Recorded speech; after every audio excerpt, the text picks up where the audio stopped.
मंगलाचरण करेंगे। ओम नमः सिद्धेभ्यः जय श्री ओम नमः सिद्धेभ्यः जय श्री ओम नमः सिद्धेभ्यः। मंगलम भगवान वीरो मंगलम गौतमो गणी मंगलम कुंद कुंदाद्यो जैन धर्मोस्तु मंगलम।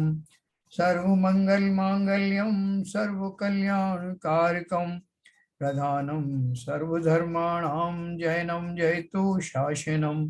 जैनम जयतु शासनम जैनम जयतु शासनम। तो कोई बात चल रही थी कि हम लोगों ने आज शांति विधान किया, और भी विधान करते हैं तो उसमें क्या क्या उसका सब्जेक्ट होता है पूरा समझ समझ करके करें। जैसे अभी सीवीएन साहब बता रहे थे कि हमने उसमें देखा, उसमें 12 भावनाएं भी थी, 16 कारण भावनाएं भी थी, और बाकी के और भी बहुत सारे उनके प्रतिहारियों का वर्णन था, जिन्होंने देव के बारे में वो बहुत सारी चीजें वर्णन करते हुए, वो सब जिन्होंने पढ़ा है समझा है कि क्या प्रकरण चल रहा है, उनको वो प्रकरण जो है वो आनंद पूर्वक लगेगा, उसमें आनंद आएगा, क्योंकि वो एक एक प्रक्रिया रिद्धियों के बारे में था, 64 रिद्धियां थी। तो रिद्धियों में एक एक रिद्धि का न केवल उसका महात्म्य बताया था कि वो रिद्धि का अर्थ क्या है, उसके साथ में उस रिद्धि को कनेक्ट किया था कि इससे हमें कौन से सांसारिक लाभ और भौतिक लाभ होते हैं और कौन से हमको पारलौकिक लाभ होते हैं। जैसे उन्होंने कुछ रिद्धियों को 5 इंद्रियों के रोगों से कनेक्ट किया था कि कौन सी रिद्धि से जो है आंखों के रोग ठीक हो जाते हैं, किससे कान के, किससे नाक के, है ना। तो चलो ये यही उद्देश्य लेकर के भी अगर अपन पढ़े तब भी हम वहां कहीं ना कहीं जुड़ जाने वाले हैं। तो इसलिए उसको वो निरर्थक नहीं जाएगा। अब रोग की शोक के चलो किसी का कान है, किसी का नाक है, लेकर के पढ़ो, और उसके अंदर में पूरे 4 लाइनों में इतना बढ़िया उन्होंने दिया है इसका पारलौकिक फायदा क्या है और रिद्धि कैसी होती है। वो तो बहुत अच्छे से उन्होंने लिखा है, जिसने भी लिखा है। तो उसने भौतिक सुखों को, भौतिक चीजों को तो अर्घ में कनेक्ट किया है, लेकिन पद्य में जो है मूल रूप से पारमार्थिक चीजों का ही बखान किया। तो चलिए अभी अपन बात करेंगे जो हमारा योगेंदु देव ने 2 चीजें लिखी थी इसी पुस्तक में है वो। एक तो हमने ये पढ़ा परमार्थ प्रकाश, और उसके बाद उन्होंने योग सार, कुछ दोहे उन्होंने योग सार के नाम से लिखे हैं। तो योग सार का अर्थ जो है, जो जो कुछ भी लिखा आप ये समझ लीजिए, जो कुछ अपन ने पढ़ा उसका एक सार के रूप में ये है, योग सार है। तो इसको पढ़ेंगे तो आपको वो सब चीजें याद आ जाएंगी और बहुत संक्षेप में है। तो मैं आपको पढ़ता हूँ, हो सकता है आज या कल में ये पूरा हो जाएगा। मैं आपको स्क्रीन शेयर करता हूँ, इसी में पेज के ऊपर दिया है।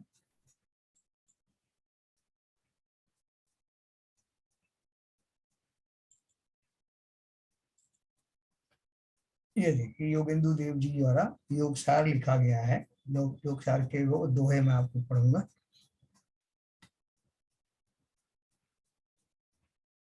ये मैं आपको बता दूं कि ये योगेंदु देव जी 6वीं शताब्दी में हुए, आज से लगभग 1500 साल पहले ये ग्रंथ लिखा गया। और इसके जो टीकाकार रहे हैं, जो ब्रह्मदेव जी हैं, ब्रह्मदेव जी जिन्होंने संस्कृत टीका लिखी वो 13वीं शताब्दी के हैं, और जो दौलत राम जी हैं जिन्होंने हिंदी टीका लिखी है वो 18वीं शताब्दी के हैं। फिर उसके बाद में भाषा टीकाकार जो खड़ी बोली में लिखा है वो मनोहर लाल जी ने लिखा है, वो भी वर्तमान के हैं। इस तरह से एक ग्रंथ में इतने सारे लोगों का सहयोग हमें मिला।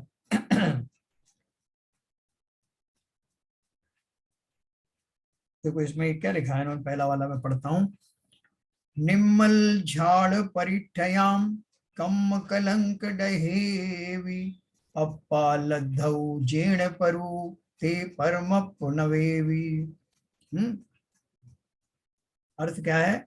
जो निर्मल ध्यान में स्थित हैं और जिन्होंने कर्म मल को भस्म कर परमात्मा पद को प्राप्त कर लिया है, उन परमात्माओं को नमस्कार करके, हाँ, और क्या क्या किया?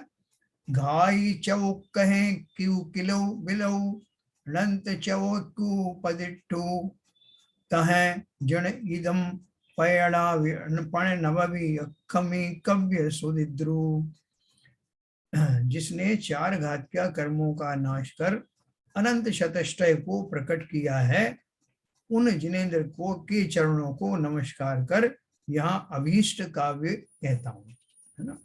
पहले की परिपाटी थी जो मंगलाचरण करके भली भांति जो है फिर आगे की बात करते हैं। संसारे भय भी है, मुख है लालस या है, अप्पा संबोहन कई कई दोहा एक मणा है ना। कल अपन ने एक सम्वेक भाव के बारे में पढ़ा था, सम्वेक भाव के बारे में पूजन में भी हमने आज पढ़ा था, और वो रोज पढ़ते हैं। सम्वेक भाव 16 कारण पूजन में भी आता है। हमने कल परसों में भी यहाँ उसकी चर्चा की थी कि जिन लोगों को संसार से भय लगने लगा है, अर्थात संसार में रहना नहीं चाहते, जल्दी से जल्दी निकलना चाहते हैं, उसे भय कहते हैं। तो वो समझ लो कि उनकी काल अवधि आने वाली है। जो संसार में ही जो है मोहित हो रहे हैं, संसार की दुखों को ही सुख समझ रहे हैं, उनके लिए तो उनका तो भगवान ही मालिक है। तो क्या बोल रहे हैं, जो संसार से भयभीत हैं और मोक्ष के लिए जिनकी लालसा है, उनके संबोधन के लिए एकाग्र चित्त से मैंने इन दोहों की रचना की है। ये बिंदुदेव जी कह रहे हैं। कालु अणाई जीव भव साय रुझी अनंतो, मिच्छा धनसणे मोयऊ न विसो दुख जीपत्तु। क्या बोल रहे हैं, काल अनादि है, यानी कब से है, समय कब से है, बोले अनादि काल से समय तो चल ही रहा है ना। काल अनादि है, जीव अनादि है, और भव सागर अनंत है। उसमें मिथ्या दर्शन से मोहित जीव ने दुख ही दुख पाया है, सुख नहीं पाया। बहुत सरल सरल है, देखो। जई भी हूं च्यों गई गमना, तू पर भाव चहे, अप्पा झाय निम्मलौ जीव शिव सुख लोई। क्या बोल रहे हैं, हे जीव, यदि तू चतुर्गति के भ्रमण से भयभीत है, कंडीशन क्या है, पहले तो बताओ तुम्हारा अगर यही मन लग रहा है, क्योंकि बिंदुदेव जी कह रहे हैं कि अगर तुम्हारा मन यही लग रहा है संसार में, तो ये उपदेश तुम्हारे लिए नहीं है। इसलिए उन्होंने कहा यदि तू चतुर्गति के भ्रमण से भयभीत है तो प्रभाव का त्याग कर और निर्मल आत्मा का ध्यान कर, जिससे तू मोक्ष सुख को प्राप्त कर सके। तिपयारो अप्पा मुणहि परुअंतरु वैरप्पु, पर जाहे अंतर सहियु बाहिरु चय निबंतु।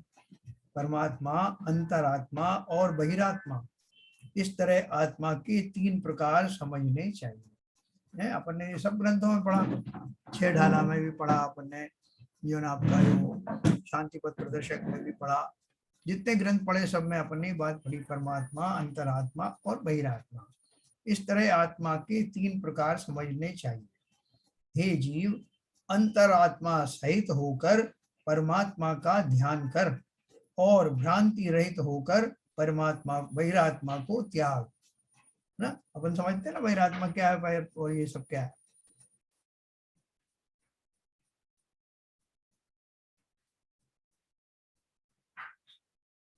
मिच्छा दंसन मोहियौ परु अप्पाण मुने, सो बहिरप्पा जिण भण्यो पुण संसार भमे।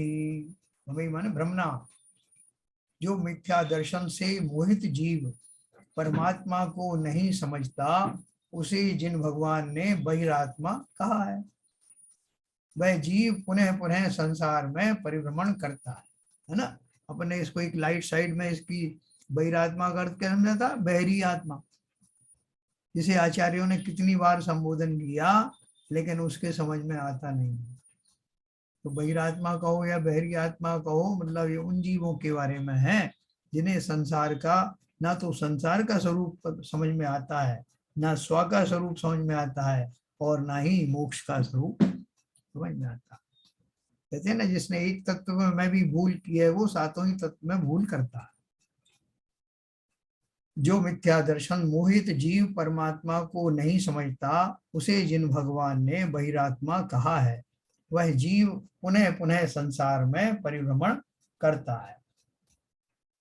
जो पर्याणे अपुपरु जो पर भाव चये, सो पंड्यु अपा मुणहु सो संसार मोहे। ना बहुत सिंपल सिंपल दोहे दोहे हैं। क्या बोल रहे हैं? जो परमात्मा को समझता है और जो प्रभाव का त्याग करता है, उसे पंडित आत्मा यानी अंतर आत्मा समझो। आपने वो मरण देख मैं सुना था ना, पंडित पंडित मरण, पंडित मरण, ये सब जो है किसके होते हैं? तो वो ये पंडित का शब्द क्या है कि जो महाज्ञानी हो, उसको हम पंडित कहते हैं। तो जो परमात्मा को समझता है और जो प्रभाव का त्याग करता है, उसे पंडित आत्मा या अंतरात्मा समझो। वह जीव संसार को छोड़ देता है। निम्मलु निक्कलु शुद्ध जिणु बिन्नहु बुद्धु शिव संतो, सो परमप्पा जिण भणयु एहं जानि निबंतो। जो निर्मल निष्फल निर्मल निष्कल शुद्ध जिन विष्णु बुद्ध शिव और शांत है, उसे जिन भगवान ने परमात्मा कहा है। इसमें कुछ भी भ्रांति नहीं करना चाहिए, है ना। देखो उसके आगे नीचे लिखा उन्होंने, इन सब के अर्थ तो बहुत क्लियर है ना। देहाद्युं जे परिकह्या ते अपाण मुने, सो बहिरप्पा जिण भणियो पुन संसार भमे।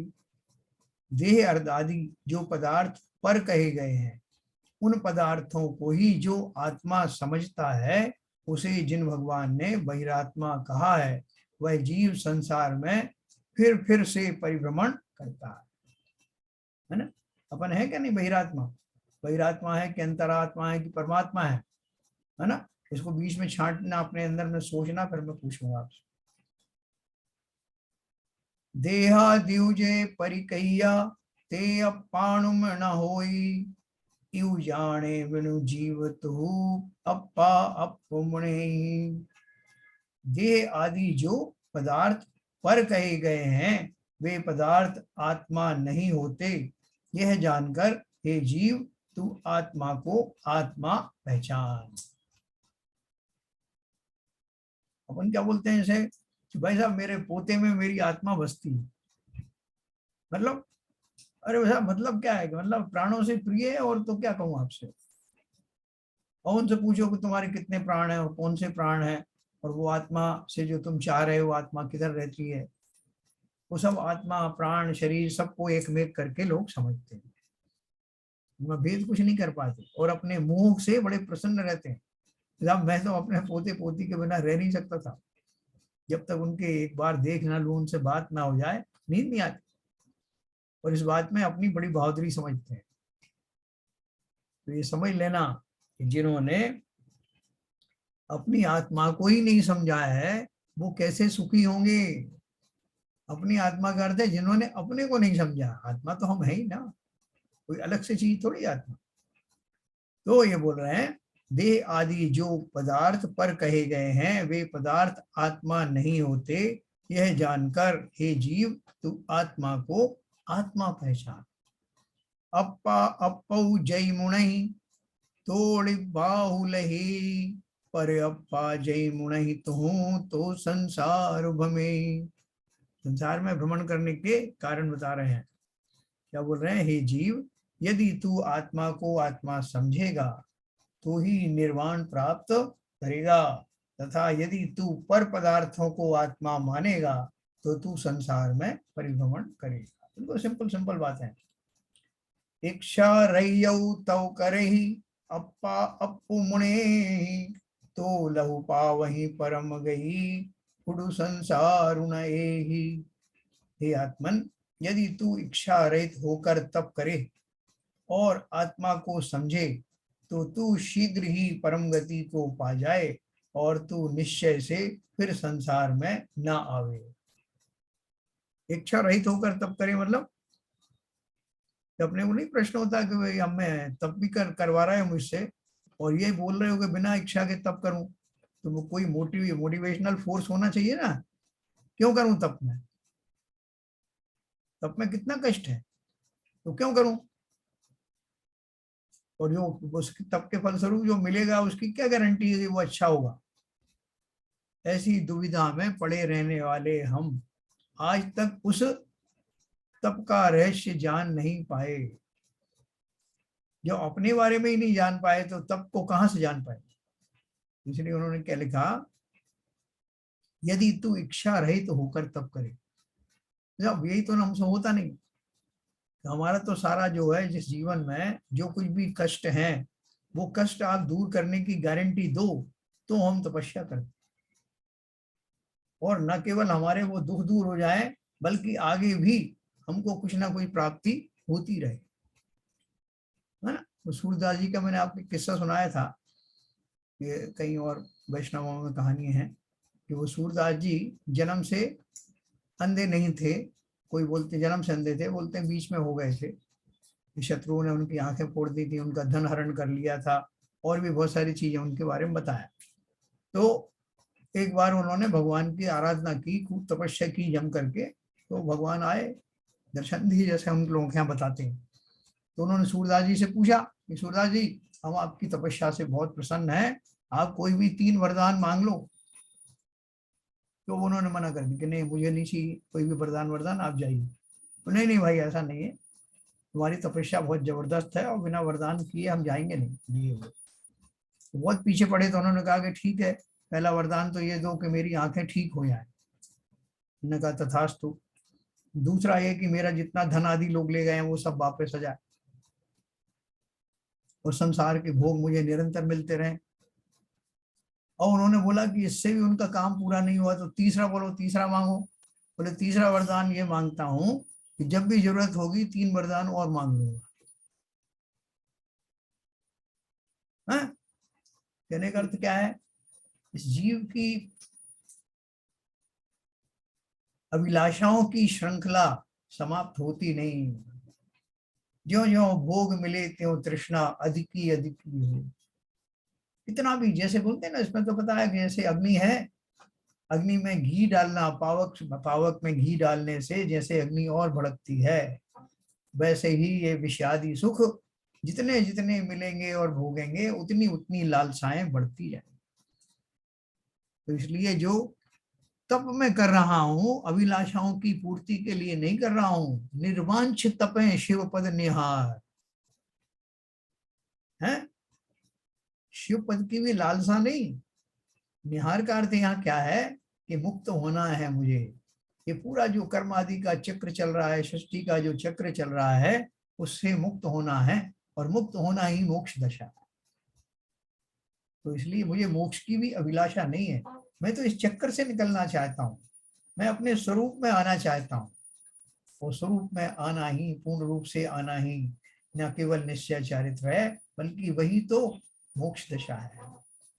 तो यहाँ उन्होंने क्या कहा, इच्छा रहित होकर, हम तो पूजन भी करते हैं तो इच्छा सहित करते हैं।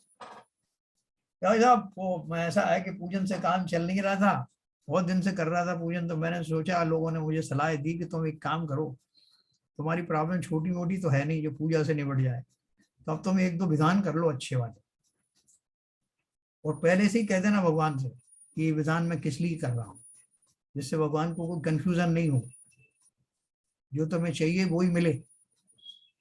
बोले अरे आप क्या बता रहे हो, हमने तो पहले ही सोच रखा था कि भगवान को क्या बताना है। हमारे मनों में हमारी इतनी दुर्बलताएं हैं, पूर्व में ऐसे संस्कार हमारे अंदर बैठे हुए हैं कि हम बाहर में ना भी लाएं तब भी वो अंतर्यामी से कुछ छिपा हुआ नहीं। अगर मैं भौतिक अभिलाषाओं के लिए वो धार्मिक अनुष्ठान करता हूं तो वो निरर्थक प्रयत्न है, जो कुछ पुण्य वैसे मिलता वो भी नहीं मिलने वाला। सहज दशा में मैं अपने मानस को शांत करने के लिए, मैं अपने अंदर आने वाली कलुषताएं और संताप को दूर करने के लिए जिनेंद्र देव की भक्ति में डूबता हूँ। विधान आदि सब माध्यम है ना, उन परम परमात्मा में लगे रहने के लिए, उतने दिन तक देर तक मेरे कषायों में मंदता लाने के लिए मैं इस अनुष्ठान से जुड़ा हूँ। मुझे कुछ नहीं चाहिए। यही कितनी बड़ी उपलब्धि है कि अगर मुझे घंटे 4 घंटे भी अगर आकुलता में कमी आई तो इसका कोई मुकाबला नहीं। इसलिए कभी भी कोई धार्मिक अनुष्ठान करो तो उसका फल का चिंतन करके उसको डाइल्यूट मत करना। जितना कुछ पुण्य मिलने वाला था वो सब बेकार चला जाएगा, कोई अभिलाषा नहीं। बस मुझे जिनेंद्र देव का गुण स्मरण करने से जो निराकुलता आती है वही इस समय की मेरी आवश्यकता है।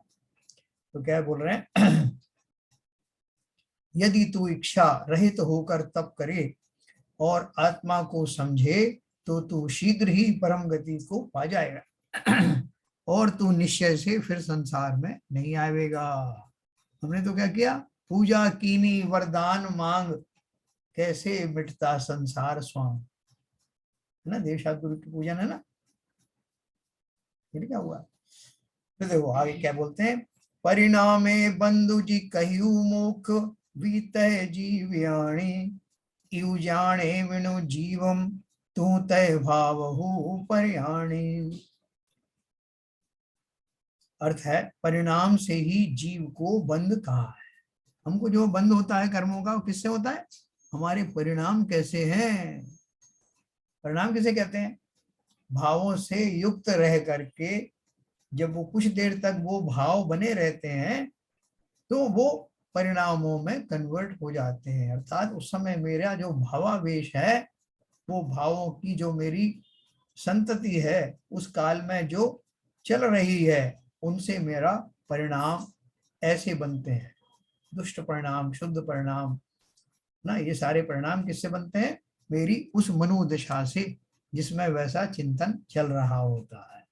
तो क्या बोल रहे हैं, परिणाम से ही जीव को बंध कहा है और परिणाम से ही मोक्ष कहा है।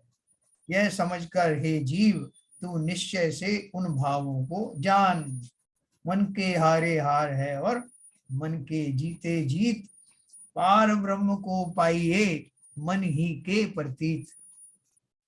ऐसा है मेरे भाव, उन परिणामों की सारी माया है।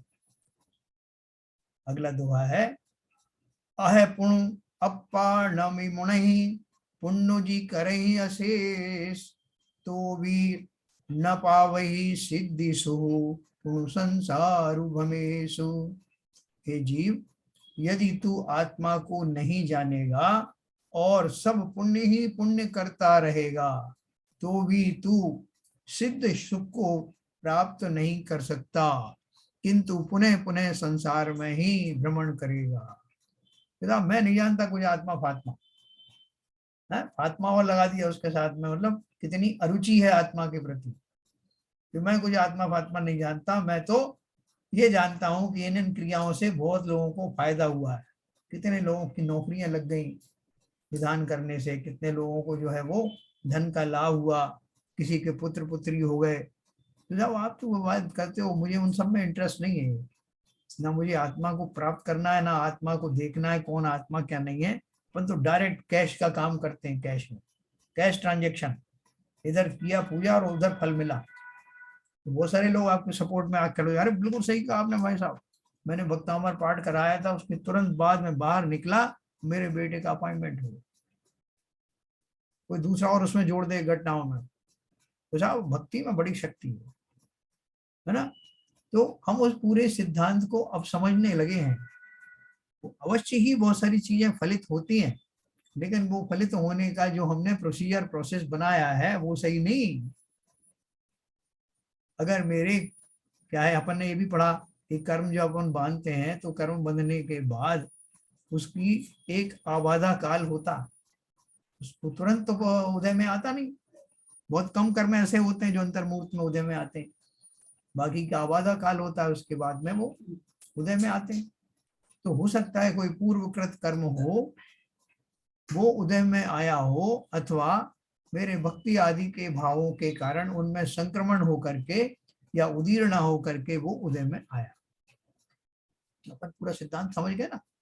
तो उसमें ये किसी पूजा विशेष से, किसी पाठ विशेष से उसको जोड़ करके मत देखो, परिणामों से जोड़ो। जिस समय आपके परिणाम इस कोटि के होते हैं कि उसके फलस्वरूप किसी कर्मों में संक्रमण हो करके या कोई शुभ कर्म का उदय हो करके, या जो पूर्व में ही जो हो रहा था मेरा मंद कषाय हुआ उस समय, तो वो उदय में आती है।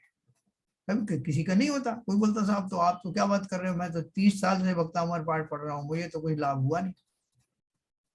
तो सब तरह के लोग आपको मिल जाएंगे, लेकिन उसका सलूशन क्या है, उसका सारांश क्या है कि जब भी जीव के परिणाम यथा योग्य दशा को प्राप्त होते हैं और जिस समय उनका कोई पूर्वकृत पुण्य का कर्म का उदय होता है, तब वो विषय वस्तुएं मिलती हैं। इसमें कोई आश्चर्य की बात नहीं, सहज में ही मिलती हैं। बल्कि जिसने उनका चिंतन भी नहीं किया, उन वस्तुओं का कोई आकांक्षा नहीं की, उन्हें ही ज्यादा से ज्यादा लाभ मिलता है। ये नियम बना लेना, इसलिए सोचना, इसलिए क्या मांगना। बहुत सारे लोग सोचते हैं कि मैं राजा के पास जा रहा हूं तो उससे क्या मांगू, मुझे समझ में नहीं आ रहा। तुम सारी खे दातार पाए, काज लघु जांचू कहा है, अपन पढ़ते हैं ना शांति पाठ में, मुझे आप सम कर ले स्वामी, यही एक वांछा महा। कि मैं उनसे मांगने जाऊं, 3 लोग के नाते मैं तो बड़ा चक्कर में पड़ गया, उनसे मांगू क्या। जो भी चीज मांगू अगर वो तो छोटी होगी, बड़ी से बड़ी चीज मांगना है मुझे तो कहा मांगो, करोड़ों अरबों रुपए मांग लो। नहीं साहब ये मजा नहीं आया, क्योंकि करोड़ों अरबों के ऊपर भी बहुत सारे होते हैं रुपए, तो वो तो वहां तो सीमा नहीं तय कर सकते। तो बोले फिर क्या चाहते हो। बोले एक बात समझ में आई है, 3 लोग के नाथ हैं, उनसे क्या मांगू। और वो ऐसे नाथ हैं जो उन अपनी बगल में बिठाने में भी गुरेज नहीं करते, इसलिए वही मांगो ना उनसे।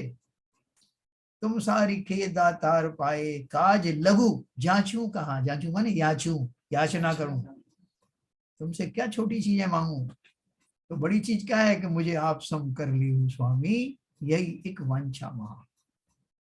ऐसा पढ़ो शांति पाठ को, पूरे भाव सहित पढ़ो, वास्तव में मुझे यही चाहिए। या किसी को धोखे में रखने के लिए, किसी को जबरदस्ती अपना माया छायाचारी से कहने के लिए नहीं, ये तो मैं वास्तव में यही चाहता हूँ, क्योंकि मैं उन सर्वज्ञ को अपना इष्ट देव मानता हूँ। और इष्ट देव मानता हूँ तो उनके सारे गुणों को अवश्य ही उनमें विश्वास करता हूँ कि उनके अंदर में ये सब गुण है। तो इतने गुणों से युक्त जिन्हें हम मानते हैं कि वो परम सुखी हैं, तो क्या मैं वैसा नहीं बनना चाहूंगा। बनना चाहूंगा तो उस प्रोसेस को ढूंढूंगा कि वो कैसे बने। मालूम पड़ा उन्होंने भी निर्वांछ तपस्याएं की, इसलिए वो उस पद को प्राप्त कर सके। इसलिए मैं भी वही करूंगा, अब लौकिक भीख नहीं मांगूंगा। तो देखो आगे लिखा उन्होंने, यदि तू आत्मा को नहीं जानेगा और सब पुण्य ही पुण्य करता रहेगा, तो भी तू सिद्ध सुख को नहीं पा सकता, किंतु पुनः पुनः संसार में ही भ्रमण करेगा। अप्पा दंसणु एक उपरु, अन्नुण किम पिबियाणि, मुख कारण जोइया, निश्चय एहु जानी। हे योगिन, एक परम आत्म दर्शन ही मोक्ष का कारण है, अन्य कुछ भी मोक्ष का कारण नहीं, यह तू निश्चय समझ। अपन ने इतना बड़ा ग्रंथ पढ़ा, सब में यही बात लिखी, हर दोहे में यही बात है, सभी ग्रंथों में यही बात, ये निचोड़ है। क्योंकि हम इस एक सेंटेंस से बोर हो जाते हैं, इसलिए आचार्यों ने उसको तरह तरह की युक्ति के साथ हमें परोसा, जिससे हम बोर ना हो। बट बोर हो जाते हैं ना जल्दी, इसलिए उसी बात को तरह तरह से कह करके, इतने बड़े बड़े ग्रंथों में कितनी तरह से ये बात कही गई, लेकिन सारांश इतना ही है, एक परम आत्मदर्शन ही मोक्ष का कारण है, अन्य कुछ भी मोक्ष का कारण नहीं। अगला दुआ है, मग्गण गुण ठाई कैया, व्यवहारेण विदिठी, निश्चय नहीं अप्पा मुणहि, जिम पाभौ परमेठी। मार्गणा और गुणस्थान अपन ने पढ़े थे ना, उज्ज्वला शाह जी का वो अपन ने करुणानियोग परिचय और पंचलब्धि वगैरह पढ़े थे ना, उसमें अपन ने मार्गणा और गुणस्थान के बारे में पढ़ा था कि जीव कहाँ कहाँ पाया जाता है, वो सब मार्गणाओं से पता किया था। गुणस्थान भी अपन ने पढ़े थे। तो मार्गणा और गुणस्थान का व्यवहार से ही उपदेश किया गया है। निश्चय न से तो तू आत्मा को ही सब कुछ समझ, जिससे तू परमेष्ठी पद को प्राप्त कर सके, है ना। ये जो अपन ने गुण स्थान पढ़े या अपन ने और दूसरी मार्गनाएं पढ़ी, जीव कहाँ कहाँ रहते हैं, जीवों के स्वरूप पढ़े, कितने द्वीप कितने समुद्र हैं, कितने अकृत्रिम चैत्यालय हैं, कितनी नदी और तालाब हैं, ये सब क्या है, इन सब कथन से हमें कोई विशेष लाभ होने वाला नहीं, है ना। तो ये सब लेकिन है, एग्जिस्ट करते हैं, पर जीव को अपना उपयोग को कहीं ना कहीं अटकाने के लिए कुछ आलम्बन चाहिए। तो उस आलम्बन के लिए, और ये भी सब हकीकत है, ये कोई काल्पनिक तो है नहीं, तो उनको ये सब समझाया जाता है जिससे कि वो मोक्ष मार्ग को भली भांति समझ सके। नहीं तो संसार में उलझने के लिए बहुत सारे मौके आ जाते हैं। तो इसलिए जितनी भी आत्म श्रद्धान को छोड़ करके बाकी की जितनी भी बातें कही गई हैं वो सब व्यवहार में आती हैं, वो आवश्यक अवश्य हैं, क्योंकि उन पूर्वक ही मैं उस आत्मा तक पहुंचता हूँ। उन तर्कों के द्वारा मैं आत्मा का स्वरूप समझता हूँ। इसलिए ये आवश्यक तो है, लेकिन व्यवहार व्यवहार है, निश्चय निश्चय है। इसे जाने बिना हम बीच में ही कहीं भटक जाएंगे। इसलिए आचार्यों ने कहा मार्गना और गुणस्थान का व्यवहार से ही उपदेश किया गया है। निश्चय नय से तो तू आत्मा को ही सब कुछ समझ, जिससे तू परमेष्ठी पद को प्राप्त कर सके, है ना। जैसे मैंने आपको बताया था कि वो बालक को शेर का स्वरूप समझा रहे थे, तो वो समझ नहीं पा रहा था कि आपने जंगल में एक शेर रहता है और वो शेर जो है वहां जंगल का राजा होता है और सारे प्राणी उसके शरण में रहते हैं। और वो बच्चा बार बार पूछता है कि कैसा है वो सिंह, कुछ बताओ तो सही। तो उसको बताने के लिए जितने भी वाक्य कहे जाएंगे, जितने दृष्टांत उदाहरण दिए जाएंगे, वो सब व्यवहार है। इसी तरह से इस बात को समझने के लिए आप बताओ तो सही वो क्या आत्मा है जिसके बारे में आप बार बार कह रहे हो कि तू आत्मा है, तेरे अंदर ये गुण है, तेरे अंदर वो गुण है। उनको समझाने के लिए जितनी बातें कही गई हैं उनमें से कुछ बातें तो इसके लिए कही गई हैं कि मैं इस योग्य हो जाऊं, मेरी बुद्धि इस योग्य हो जाए कि उस वस्तु स्वरूप को समझ पाऊं, इसलिए कुछ बातें कही गई हैं। और कुछ वस्तुएं मेरा जो क्रम पड़ेगा वहां तक पहुंचने में, उसको समझाने के लिए मेरे आहार विहार आचरण कैसे होना चाहिए, इसलिए बताया। और आत्मा चूंकि डायरेक्ट दिखाई नहीं देती, इसलिए उसको उदाहरणों से समझाते समझाते वहां तक ले गए। ये 3 कारण है व्यवहार के। इन 3 कारणों से भली भांति आत्मा समझ में आता है, और आचार्यों ने उसी का प्रयास किया, जिस प्रयास से अनंत सिद्ध आज सिद्ध लोक में बैठे हैं। तो देखो अगला सोहापन पढ़ते हैं। गिहिवाचार परिठिया हेया हेउ मुणंती, अणुदिणु झायऊ देव जिणु लौणिबाणु लहंती। जो गृहस्थी के धंधे में रहते हुए भी हे या हे को समझते हैं, कौन सा हे है, कौन सा उपाधि है, और जिन भगवान का निरंतर ध्यान करते हैं वे शीघ्र ही निर्वाण को पाते हैं। ये हमारे काम की बात है ना। जो गृहस्थी के धंधे में रहते हुए भी हे या हे को समझते हैं, क्या हे है क्या अहे है, अहे मतलब उपादेय है ना। इसको भी अगर अपन ने समझ लिया तो बोल रहे हैं हमें क्या क्या काम कर रहे हैं, हमारी गृहस्थी दशा भी कमजोर नहीं है, प्रोवाइडेड कि मैं क्या मुझे योग्य है, क्या आचरण लेने वाला है, क्या छोड़ने वाला है, कौन जानने योग्य है। हे गे और उपादेय 3 तरह की कैटेगरी है ना। हे मतलब अशुभ को छोड़ना, और गे माने जो बाकी और सब वस्तुएं हैं जिनको निरपेक्ष भाव से जानना, वो गे है। और उपादेय कौन है, व्यवहार से तो पंच परमेष्टि उपादेय है और निश्चय से आत्मा ही उपादेय है। तो वे शीघ्र ही निर्वाण को प्राप्त होते हैं। हम ये मैंने आपको बताया ना, अपन सारे दिन चिंतन में, जब हमारा चिंतन कुछ ना कुछ तो चलता रहता ना, एक पल भी हम चिंतन के बिना रहते नहीं, तो उसमें ये बात जरूर घर कर लेनी चाहिए कि मैं, अरे मैं तो आत्मा हूँ, तुम सिद्धों जैसी आत्मा हूँ, थोड़े समय की बात है यहाँ से निकल जाऊं। हाँ, जैसे अपन ट्रेन में फंस जाए, थर्ड क्लास के डब्बे में, खूब भीड़ भाड़ हो, कोई बीड़ी पी रहा है, कोई और बातें कर रहा है, कोई तरह तरह की परेशानी में अपन फंस गए। फिर अपने अंदर एक संतोष क्या रहता है, भाई साहब 2-3 स्टेशन की तो बात है, मेरा स्टेशन आया जाता है, मैं उतर जाऊं, मुझे कौन यहाँ बैठना।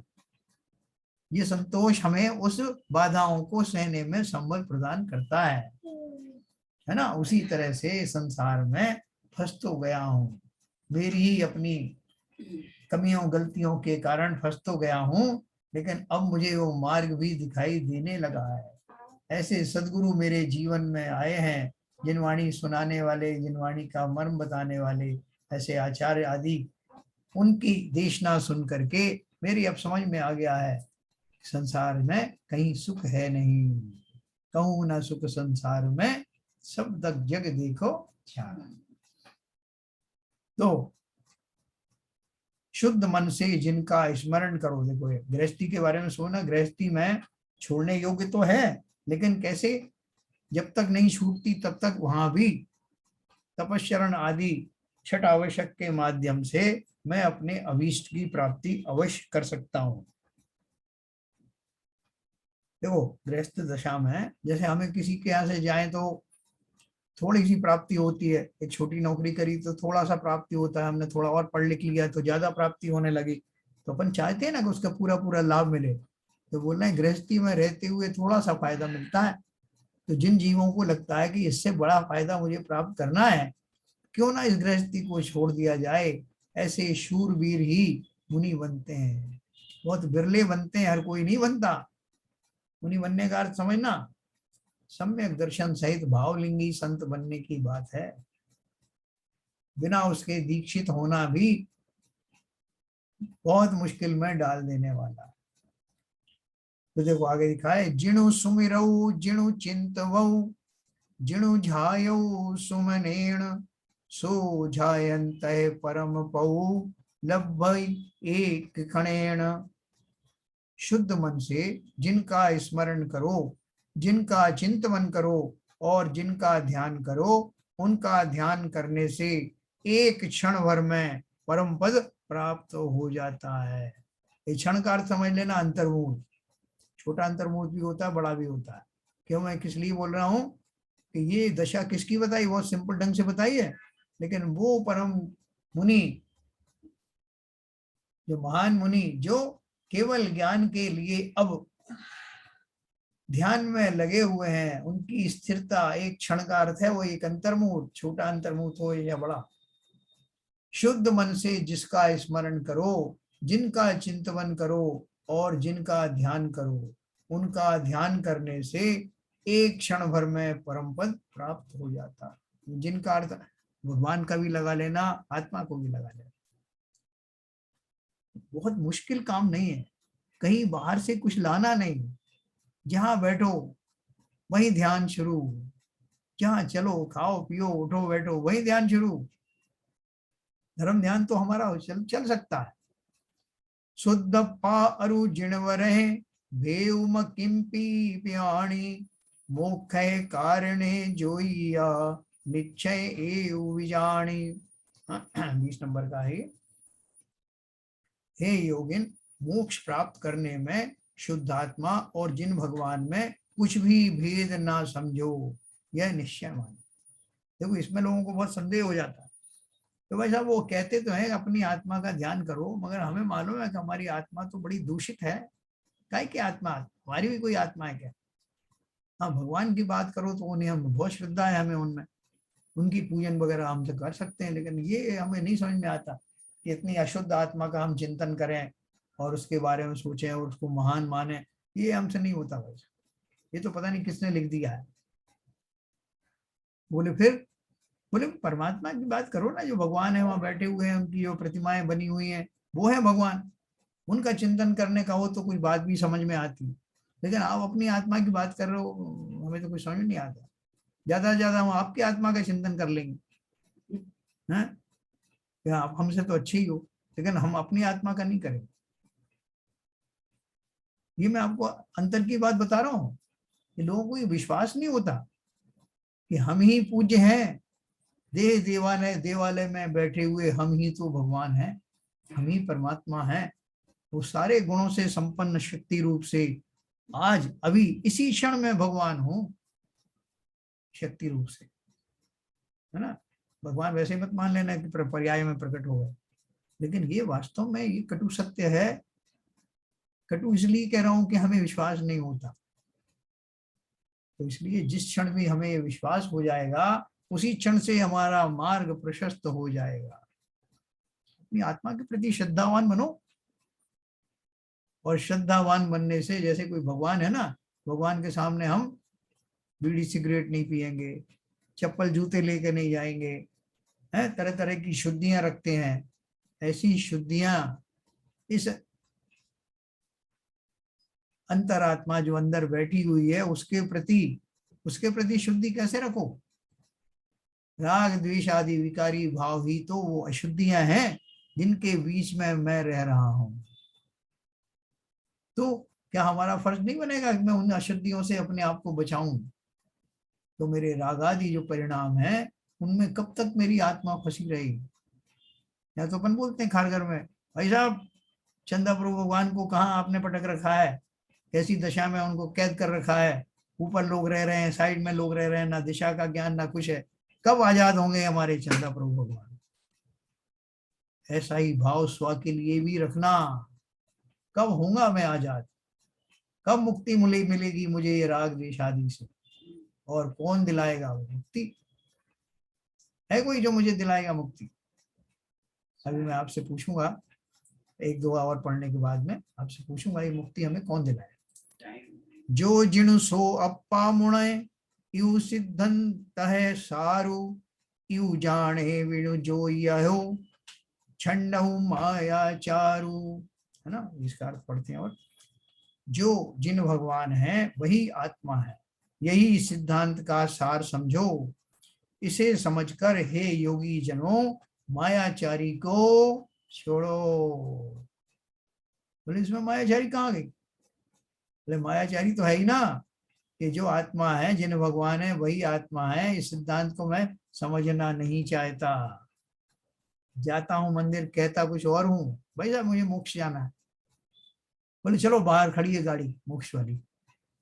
नहीं बोले आप तो मजाक करते रहते हो, नहीं देखो लिखा है उस पर मोक्ष वाहिनी, और लिखी होगी साहब, अब देखो आपको जाना तो आप चले जाओ, तो हमें काम है थोड़ा भगवान से कुछ बातें करनी है, आप निकल लो अपने।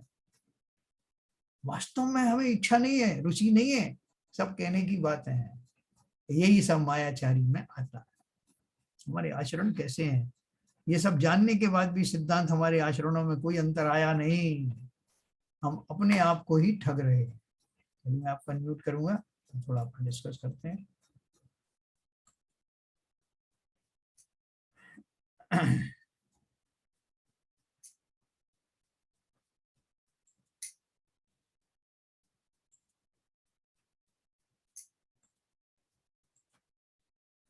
हाँ सर, आपने बहुत बहुत बढ़िया सिमली दी शरीर की विशुद्धता और आत्मा, अपने आत्मा की राग द्वेषों की विशुद्धता के बारे में जी बहुत ही सटीक मतलब सिमली दी, मतलब बहुत ही उत्कृष्ट, मतलब एकदम मतलब अंदर चोट कचोटने वाली। जी, तो ये दोहे आपको कैसे लग रहे हैं? छोटे छोटे दोहे हैं, बहुत बढ़िया एकदम। क्या हरभजन साहब? हाँ सर, बहुत ही जिस्ट में समझा दिया है कि आपने अभी तक क्या क्या पिछले कुछ महीनों में जो पढ़ा है जी, उसका सार यही है। अच्छा, एक चीज मेरे को, वैसे तो शब्द बहुत दिनों से सुनते हैं, समझते भी हैं कुछ, कहूंगा थोड़ा रिपीट कर दे तो अच्छा है। जैसे हम बात करते हैं परिणाम कैसे चल रहे हैं मेरे, उपयोग कहाँ लग रहा है, भाव कैसे बन रहे हैं, क्रिया कौन सी हो रही है, तो इनमें कुछ तारतम्य बिठा के जरा एक बार फिर से समझा दें। नहीं, क्या है कि बार बार ये आता है क्या परिणाम चल रहे हैं, क्या उपयोग लगा है, कहाँ पे है, मेरे भाव कैसे हैं, क्रिया कैसी है। मेरा भी एक प्रश्न है। आज जैसे अभी आपने बताया कि परिणामों के हिसाब से बंध लगता है, लेकिन पहले यह था जो अभिप्राय है उसके हिसाब से बंध होता है, ये थोड़ा कंफ्यूजन है। बहुत बढ़िया, बहुत बढ़िया। क्रिया, परिणाम और अभिप्राय, अपन ने किताब पढ़ी थी ना ये। जी हाँ। देखो वास्तव में क्या है कि जो इन्होंने अभिप्राय को ध्यान में रखते हुए परिणामों की बात करी है ना, क्योंकि देखो परिणाम कैसे होते हैं, परिणाम कैसे बोलते हैं, हमारे भाव निरंतर चलते रहते हैं, क्योंकि जीव का काम ही सिर्फ भाव करना है, इसके अतिरिक्त वो कुछ नहीं कर सकता। तो वो जो भाव होते हैं, वो भाव बहुत सारे, हमारे हजारों करोड़ों अरबों अनंत भाव चलते रहते हैं, एक सेकंड में अनंत भाव, और वो भाव आते हैं, बहुत से ऐसे आते हैं हवा के झोंके की तरह आते हैं और चले जाते हैं, अपन को पता भी नहीं कौन कौन से भाव आए थे और चले गए, हमारे ज्ञान में, संज्ञान में नहीं आते हैं चले जाते हैं। लेकिन अभी आप देखो कि हम जब कोई लड़ाई झगड़ा हो जाता है घर में और कुछ, हम उसके बाद में घर लौट के आते तो हम चिंतन करते हैं, किसने क्या कहा था उस समय, मैंने क्या कहा था, उनके अंदर कैसी दुष्टता है, मुझे किस किसने बचाया। ये थोड़ा मैं ठहर करके, अब मेरे जो भाव आ रहे हैं वो वैसे नहीं आ रहे हैं जो हवा में जाने वाले हैं, वो तो बहुत आते रहते हैं। एक घटना विशेष को ध्यान में रख करके कुछ एक पर्टिकुलर भावों का पुंज आपके चिंतन में आ रहा है, और उस समय आपको किसी पर क्रोध आ गया, उन परिणामों, उन कर भावों के स्वरूप आपका कुछ ठहराव आया है, उन ठहराव में आपकी दशा क्रोधमय हो गई, आपके मन में मायाचारी के भाव प्रकट हो गए, अर्थात भावों का ऐसा एक जगह ठहरना और उनसे मैं युक्त हो जाऊं, वो युक्तता ही वास्तव में परिणाम कहलाता है। जैसे क्रोध के परिणाम हो गए, मायाचारी के परिणाम हो गए, तो वो कैसे हो रहे हैं, बहुत सारे भाव आए जिसमें वो इवेंट्स थी, और उसमें इवेंट्स में मैंने सुना, मैंने ये कंक्लूजन किया कि ये वास्तव में उसका अपराध था और उसको ऐसा नहीं करना था, मैं उसका बदला अवश्य लूंगा। ये सब मेरा कब, ये उन सब भावों के और उस घटना के परिवेश में आए हुए भावों को मैं जब ठहराव आया तो मालूम पड़ा कि मेरे क्रोध का ठिकाना नहीं। कोई ने कहा कि साहब आप उनसे आज मत मिलना, बोले क्यों, बोले वो गुस्से से पागल है वो इस समय। तो क्यों हो गए गुस्से से पागल, क्योंकि वो जो भाव आए थे किसी घटना से रिलेटेड, वो उनका ठहराव मेरे अंदर में हुआ उस समय, और मैंने अपने कुछ निर्णय लिए, उस समय होने वाले निर्णयों से युक्त होने वाली मेरी जो दशा है उसे परिणाम कहते हैं। और इसमें ऐसा है सर, जी दो स्थितियां हो सकती हैं। एक तो आपने बोला कि कुछ समय आने के बाद आपने सोचा, ठहराव किया, फिर हमारे भाव बने। हाँ, मगर जब ऐसी घटना होती है उस समय तात्कालिक जो उसी तरह के भाव आते हैं, तो वो भी तो परिणाम की श्रेणी में आना चाहिए ना। एक्चुअली मैंने ये आपको जो बताया थोड़ा इस तरह बताया कि जिसको आपको लगे कि वो परिणाम बनने में टाइम लग रहा होगा, है ना, जिससे समझ में आए, लेकिन वास्तव में तो वो क्षणिक होते हैं, आपने जैसा कहा ना, तात्कालिक ही होते हैं। जो परिणाम बनते हैं वो तात्कालिक होते हैं, वो इतना देर थोड़ी लगती है उसमें कि नहीं साहब थोड़ी देर बैठिए उठिए तब परिणाम बनेंगे। हमारी परिणति निरंतर होती है। नहीं, अगर ठहर के बनेंगे तो वो परिणाम विपरीत भी हो सकते हैं। होते ही है, इंस्टेंट बनते हैं, इंस्टेंट हर क्षण बनते हैं, लेकिन वो परिणाम अगर ज्यादा देर तक बनते हैं तो ज्यादा कर्मों का आश्रय होता है, क्या सिंपल बात है। लेकिन तात्कालिक ही होते हैं, क्योंकि मैं जो घटनाएं देखता हूं उन घटनाओं को देख करके मेरे भावों में जो विकृति या शुभपना आता है वो सब मेरे परिणामों में ही आता है। वो भाव जो है बहुत सारे आते हैं, लेकिन उनमें से जो थोड़ी देर के लिए जिनमें जो ठहराव आता है उससे जीव की परिणति जो है बदल जाती है, उस बदले हुए परिणति को ही परिणाम कहते हैं। दूसरी बात, जैसे अभी नीरजा जी ने कहा कि वो जो परिणाम है वो मेरे अंदर में अभिप्राय क्या है उसके हिसाब से ही आते हैं, बनते हैं परिणाम। अभिप्राय के कारण ही वो परिणाम बनते हैं, कि मुख्य रूप से इसलिए वहां अभिप्राय को कहा। जैसे अभिप्राय क्या है, मैं अगर मिथ्या दृष्टि हूं तो मेरा अभिप्राय क्या है, मेरा अभिप्राय है संसार में ही बना रहना और संसार की वस्तुओं से मैक्सिमम फायदा उठाना, ये मेरा ओवरऑल अभिप्राय है। उसमें छोटे छोटे अभिप्राय अलग होते हैं, मुझे तो इनको नीचा दिखाना, ये मेरा अभिप्राय है। तो उस अभिप्राय के अनुसार फिर मैं कुछ कुछ चिंतन करूंगा, कुछ उसके लिए प्लानिंग करूंगा, तो वो जो सब प्लानिंग वगैरह हो वो सब मेरे परिणामों में आएगा, लेकिन उसके बैकग्राउंड में वो अभिप्राय ही है, तो मुझे इनको नीचे दिखाना। भाव तो तत्काल बन रहे हैं ना, भाव तत्काल बनेंगे, अभिप्राय को ध्यान में रखते हुए और जब मैं उस तरफ चिंतन करूंगा तो मुझे बहुत सारे भाव आएंगे। उन भावों से जरूरी नहीं कि मैं परिणमित भी हो जाऊं। बहुत सारे भाव आए, उनमें से कुछ भाव जो है मैं ठहराव होता है कि जैसे किसी ने कहा मुझे इनका नीचा दिखाना है, तो दूसरे लोगों ने भाई साहब आप इसका बदला जरूर लेना।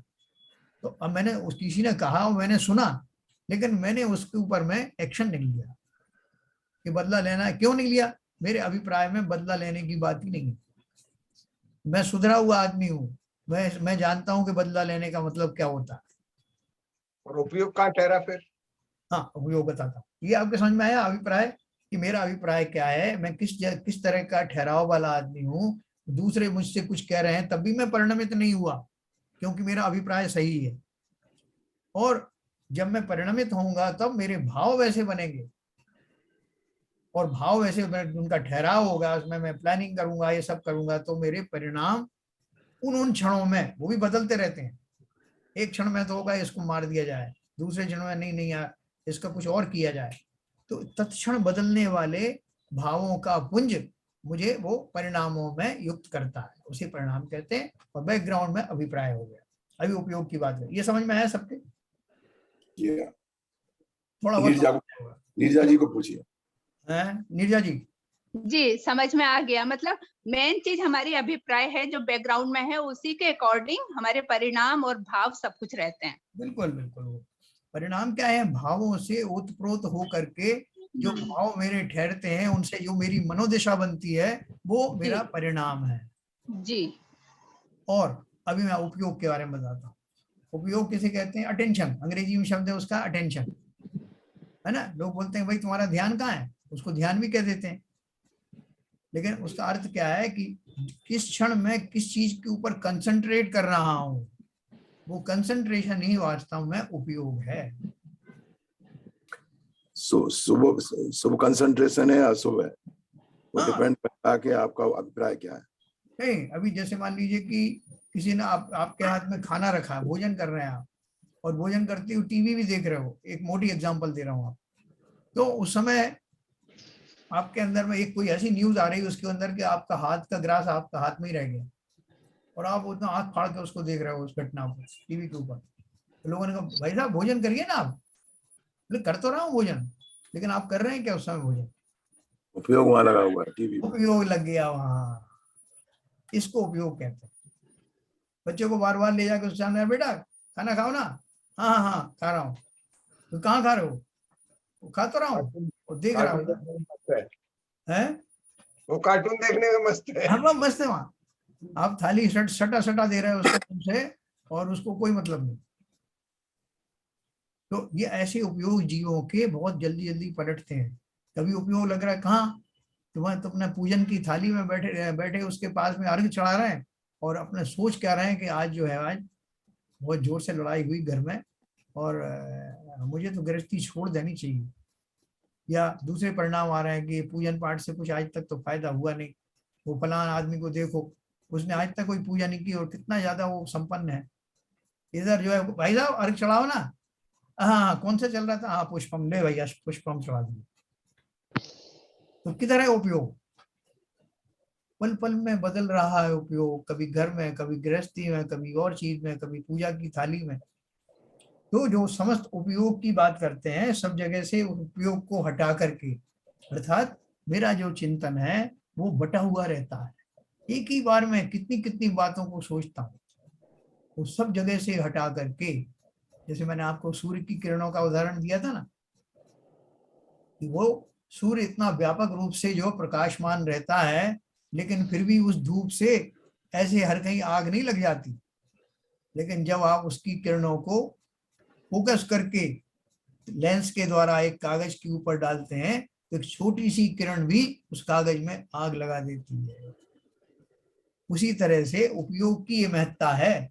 वे मैं अपना जो अटेंशन है, जो इतनी जगह पे बटी हुई है, तीनों लोकों में बटी हुई है, बहुत सारे चिंतन चल रहे हैं, सब जगह से हटा करके जब मैं स्व में केंद्रित करूंगा, तो उस महान आत्मा के भावों से मेरा कल्याण क्यों नहीं होगा।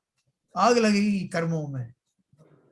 समस्त उपयोग को समेटने का अर्थ है सब जगह से अपना ध्यान हटाकर स्व में स्थापित करना। लेकिन अभी तो वैसा इस संसार में रह के जब जो लोग दिखाई देते हैं कि ये लोग कितना गलत काम कर रहे हैं और ऐसा लगता है यही हंसते खेलते रहते हैं, इतने फल फूल रहे हैं, और जो सही चलता है उसी के ऊपर सारी परेशानियां, तो सारा उपयोग बटा जाता है, उस समय सब भूल जाते हैं, ऐसा लगता है यही लोग अच्छे हैं।